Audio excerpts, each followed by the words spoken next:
сегодня распаковка.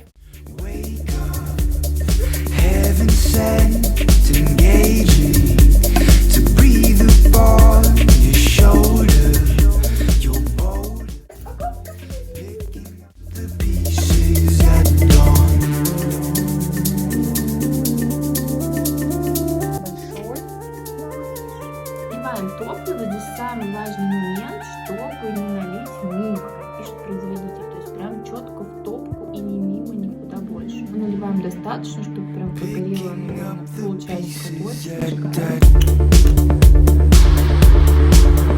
Цвета только что зажгли. Примерно такого количества топлива хватит минут на 20-30, я думаю. Интересно, видно?